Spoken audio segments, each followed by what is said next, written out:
Hello दोस्तों, good morning. कैसे हैं आप सब? उम्मीद करता हूँ अच्छे ही होंगे। आज हम एनसीईआरटी बुक क्लास 10 का चैप्टर नंबर फर्स्ट एक्सरसाइज 1.3 करने जा रहे हैं। आज हम देखते हैं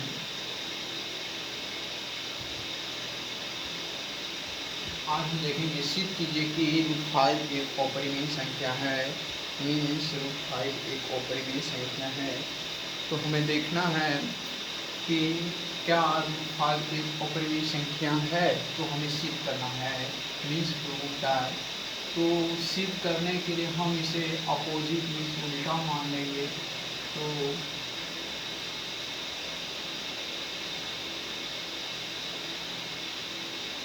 माना √5 एक √5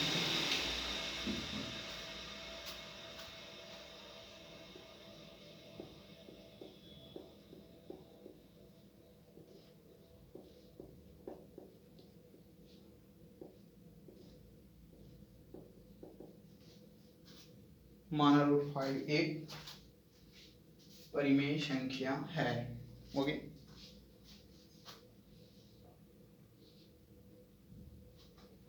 तो हम इसे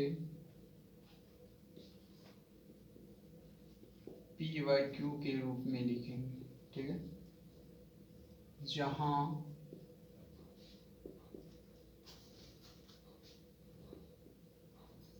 p तथा q सब अभाज्य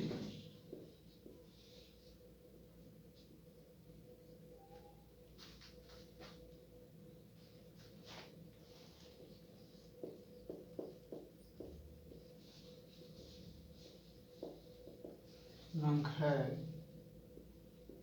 और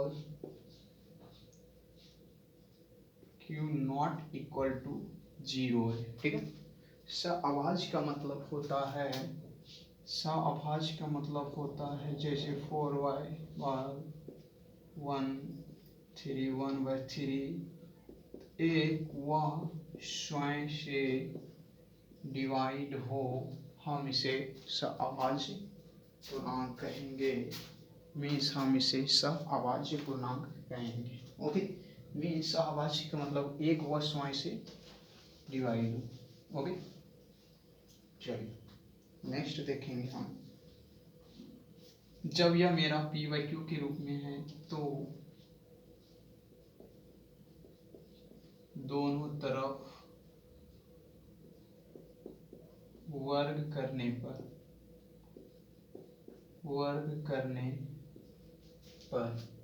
ओके, दोनों तरफ वर्ग करने पर। ठीक है, तो जब हम दोनों तरफ वर्ग करेंगे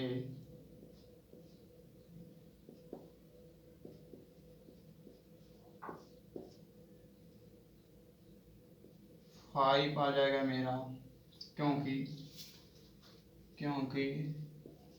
√5 इंटू √5 होता है मेरा √5 इंटू √5 मेरा होता है 5, क्योंकि ये और ये आपस में कट जाते हैं। ठीक है, तो क्यों उसका 5q² इक्वल टू p²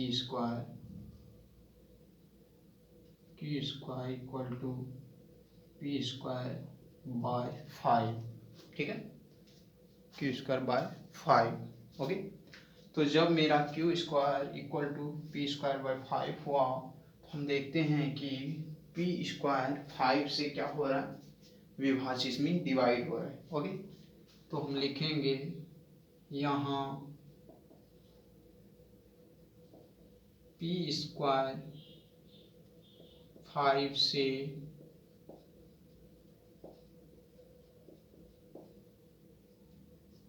विभाजित है, तो p भी 5 से विभाजित होगा ना, 5 से विभाजित होगा। ठीक है, इसे हम स्थिति फर्स्ट दे देते हैं। ठीक है, स्थिति फर्स्ट हुआ जब P भी 5 से डिवाइड है, जब P भी 5 से विभाजित होगा तो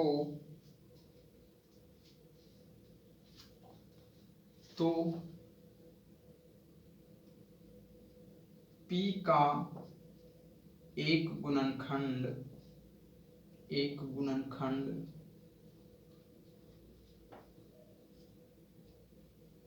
5 होगा। अब यह क्या है 5, तो P का एक गुणनखंड 5 होगा। तो यह गुणनखंड का बात हो तो हम, जैसे मेरा हुआ 25/5, ओके, तो हम इसे गुणनखंड के रूप में इस तरह लिख सकते हैं ना। ओके, तो यह मेरा गुणनखंड के रूप में इस तरह लिख सकते हैं, या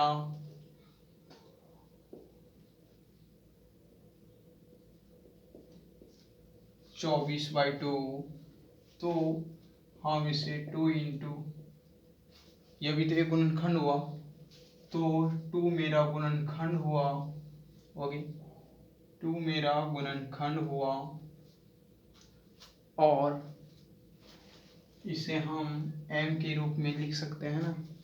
इधर वाले जितना भी संख्या हो इसे हम m के रूप में लिख सकते हैं, m के रूप में लिख सकते हैं। ठीक है, तो यह हम आपको समझाने के लिए लिखे हैं, इसको नोट करना जरूरी नहीं है, आप समझ सकते हैं।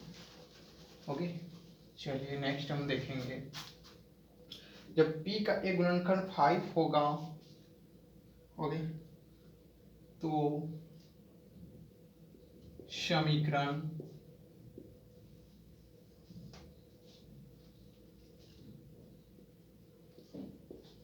फर्स्ट में P का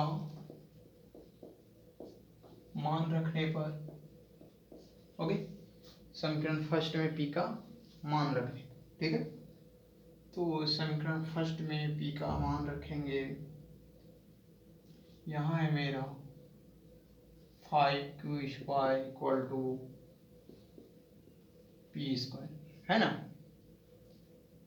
तो मेरा आ जाएगा 5q² = p²। का मान कितना है 5 है, क्योंकि P का एक गुणनखंड 5 होगा, तो हम इसे m के रूप में लिखेंगे। तो ये मेरा 5m, अभी बताया है ना, 5m मतलब लास्ट के उधर वाली 5m लिख सकते हैं। ओके, तो 5q² हुआ मेरा = 5m²।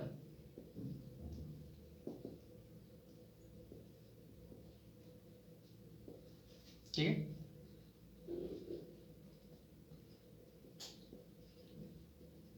अब 25 को इधर लाएं तो मेरा बटे में आ जाएगा। ओके, तो यहाँ मेरा m² होगा। ठीक है, तो यहाँ 5/5 =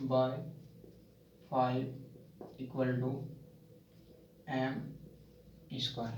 ठीक है, होगा ना m²। चलो,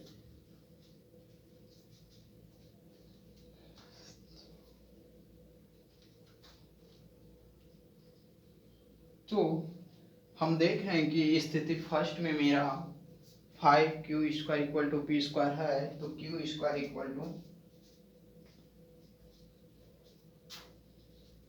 p²/5 है। ठीक है, तो हम, सॉरी ये लेना जरूरी नहीं है, क्योंकि हम स्थिति फर्स्ट सेकेंड से प्रूव करना है हमें। तो q² = p²/5, q²/5 = m²। ठीक है, तो यहाँ हम देखें कि स्थिति फर्स्ट में डिवाइड है, p² 5 से डिवाइड हो रहा है, तो यहाँ भी q² 5 से डिवाइड हो रहा है ना। तो यहाँ पी स्क्वायर 5 से विभाजित है तो पी भी 5 से विभाजित होगा और पी का एक गुणनखंड 5 होगा, तो पी का एक गुणनखंड 5 होगा। तो यहाँ भी अगर यहाँ पी स्क्वायर 5 से डिवाइड है तो यहाँ भी क्यू स्क्वायर 5 से डिवाइड है ना। तो हम देखेंगे कि यहाँ क्यू स्क्वायर 5 से विभाजित है,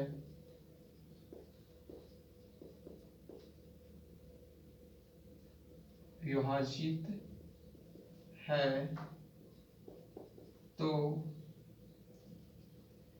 क्यू भी 5 से विभाजित होगा।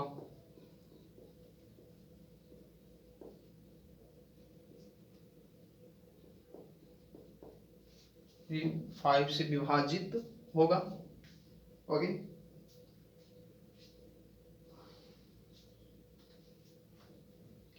तो यह मेरा स्थिति सेकेंड में समीकरण सेकेंड हुआ। ओके, चलिए समीकरण फर्स्ट व सेकेंड से, या आप लिख सकते हैं स्थिति फर्स्ट व सेकेंड से। ओके, से क्यू भी 5 से विभाजित होगा, स्थिति सेकेंड है तो स्थिति फर्स्ट व सेकेंड से स्पष्ट होता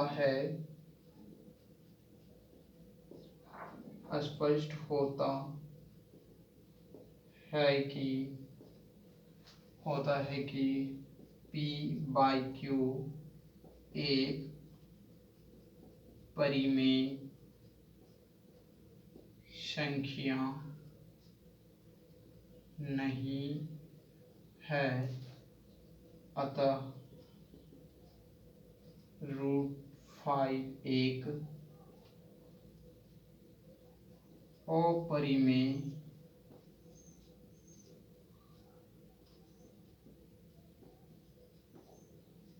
अपरिमेय संख्या है।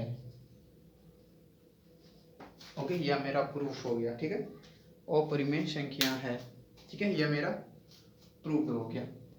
तो हमें सिद्ध अगर करने के लिए बोले तो जस्ट हम उसे P बाई Q के फॉर्म में लाएंगे और जस्ट इसे हम अपोजिट माने। अगर यहाँ अपरिमेय है तो उसे हम परिमेय मानेंगे। ठीक है, उसके बाद दोनों तरफ वर्क करने पर दोनों तरफ वर्क कर लेंगे। फिर अगर यहाँ पी स्क्वायर 5 से डिवाइड हो रहा है तो हम, मेरा एक ही उद्देश्य रहेगा कि क्यू स्क्वायर भी अगर 5 से डिवाइड हो तो वह संख्या समीकरण फर्स्ट व सेकेंड से स्पष्ट होगा कि पी बाई क्यू एक परिमेय संख्या नहीं है, और पी बाई क्यू एक परिमेय संख्या नहीं है तो √5 एक अपरिमेय संख्या है। लेकिन संभवतः हमेशा याद यही रखना है कि अगर जो भी संख्या रूट में आए तो वह एक अपरिमेय संख्या होता है।